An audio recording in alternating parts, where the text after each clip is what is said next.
Math solution पर एक बार पुनः आप सभी का स्वागत है। और आज मैथ सॉल्यूशन में एक ऐसी प्रॉब्लम का सॉल्यूशन देखेंगे जिसे आप अगर पूरा करोगे तो बहुत बड़ा होगा, लेकिन हम उसे आपको कुछ ही सेकंडों में कराने की ट्रिक बता रहे हैं। 3-4 क्वेश्चन लेंगे और 3-4 क्वेश्चनों में ही आपकी समस्या का समाधान हो जाएगा।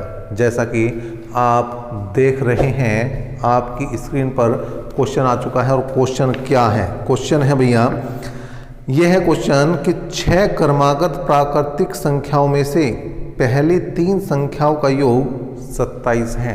पहली 3 का योग 27 है और शेष 3 संख्याओं का योगफल ज्ञात करना है। शेष 3 संख्याओं का योगफल ज्ञात करना है। देखिए हमारे पास 6 क्रमागत संख्याएं हैं, 1, 2, 3, 4, 5 और 6।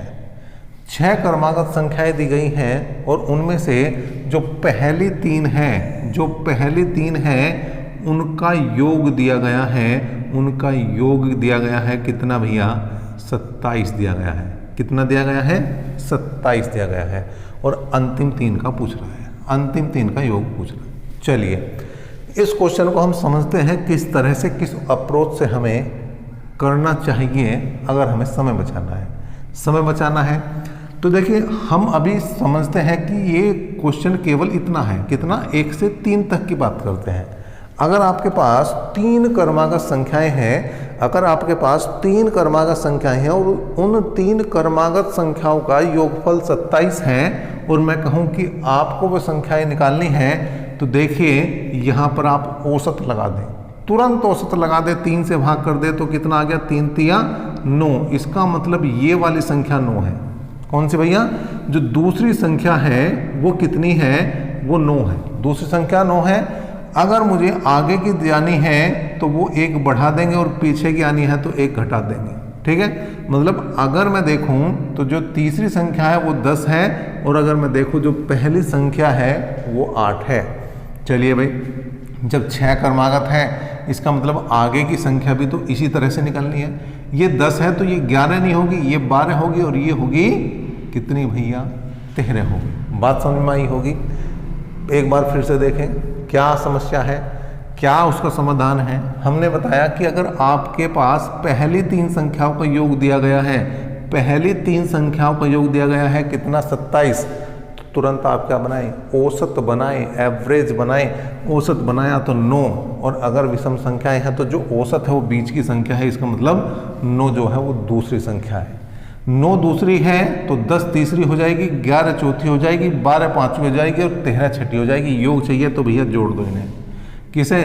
हमें इनका योग चाहिए 11 + 12 + 13। ठीक है भाई, तो जोड़ दो। 3 2 5 और 1 6, 1 2 3, तो ये आ जाएगा योग 36। एक तरीका तो ये है।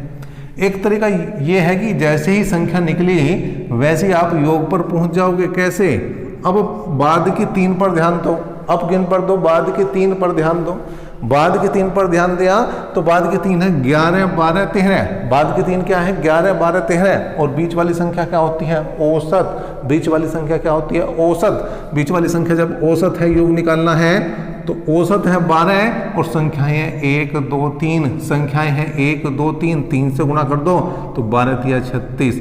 उत्तर ऐसे भी आता है, ऐसे भी आता है। और इन्हीं ट्रिक से, इन्हीं जो है तरीकों से आप समय बचाते हैं, आप समय बचाते हैं। एक और देखते हैं, इसी टाइप का एक क्वेश्चन और देखते हैं।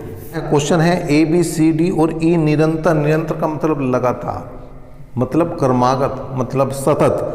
5 विषम संख्याएं, इस बार ध्यान देना है। विषम संख्याएं कैसी हैं? विषम संख्याएं। A और C का योगफल 146 है तो E का मूल्य बताना है, E का मान बताना है। देखिए भैया 5 संख्याओं की बात करी, A B C D और E की बात करी। क्या कहा उसने? A और C का मूल्य दिया है 146, 146 दिया है। A और C का मूल्य है और E का मूल्य है, E का मान पूछ लिया है। ठीक है भाई।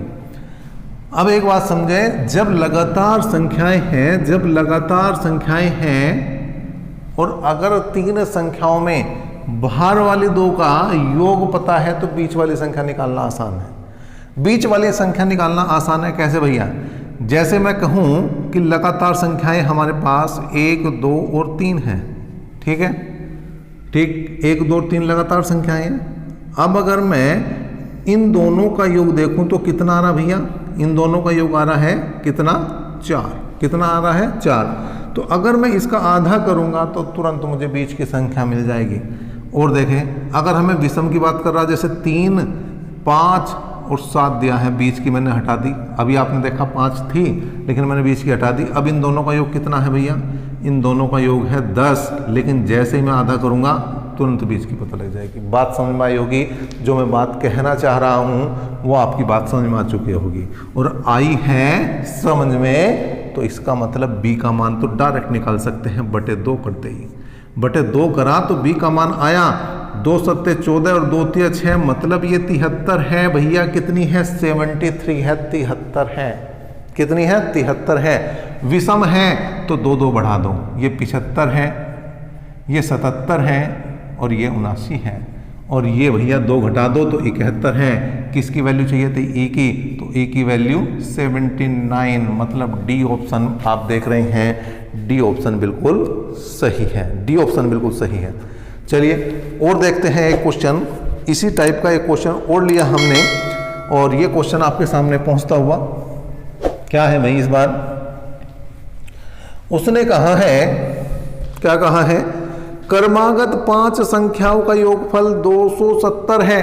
क्रमागत 5 संख्याओं का योगफल 270 है। दूसरी और पांचवी का योग बताना। लगा दो औसत। औसत का आज तुम्हें महत्व पता लग गया होगा। औसत का आज तुम्हें ऐसा महत्व पता लग गया, ऐसी वैल्यू पता लग गई भाई, बहुत इंपॉर्टेंसी है इसकी। तो यहाँ पर 5 लगातार संख्याएं योग दिया है कितना? 270। योग दिया है कितना भैया? 270। अगर मुझे औसत निकालना है तो डायरेक्ट 5 से भाग कर दूंगा। डायरेक्ट 5 से भाग करूंगा किसको? 270 को। तो 270 बटे 5 मतलब 5 पंजे 25 और 5 चौक 20, मतलब क्या है भैया? ये बीच वाली संख्या 54 है। ये जो तीसरी संख्या है ना, ये ही 54 है। ये जो बीच वाली संख्या है वो ही 54 है। आगे की जानी है तो 1 बढ़ाना है, पीछे की आनी है 1 घटाना है, घटा दो भैया 1। ये 53 है और ये है 52, ये है 55 और ये है आपका 56। ठीक है भैया। अब क्या पूछा उसने? उसने संख्या नहीं पूछी इस बार, उसने दूसरी और पांचवी का योग पूछ लिया। दूसरी और पांचवी का योग, दूसरी और पांचवी का योग कर दो भैया। दूसरी और पांचवी का जोड़ करेंगे तो 3 और 6 हो जाएगा भैया 9 और 5 और 5 हो जाएगा भैया 10। कुल मिलाकर 109 बनेगा योग किसका? 53 प्लस 56 का योग बन गया है 109 और यही तो इस क्वेश्चन का आंसर है। तो आज आपने देखा है कि औसत से हम किस तरह से बड़े बड़े क्वेश्चनों को बड़े ही आसानी से कर सकते हैं। चलिए आगे फिर से एक नए सॉल्यूशन के साथ मिलते हैं। पेपर के सॉल्यूशन भी देंगे और साथ साथ ऐसी समस्याओं के सॉल्यूशन भी हम देंगे जहां आपका समय बचता है। तो वीडियो को ज़्यादा से ज़्यादा शेयर करें। चैनल पर पहली बार हैं तो सब्सक्राइब करना ना भूलें और भाई लाइक तो आपने कर ही दिया होगा। वीडियो अगर अच्छी लगी है तो लाइक तो बिल्कुल बनता ही है और शेयर अपने दोस्तों के साथ करना आप भूलते ही नहीं हैं। चलिए अभी तक के लिए इतना ही। नेक्स्ट सॉल्यूशन तक के लिए बने रहें हमारे साथ।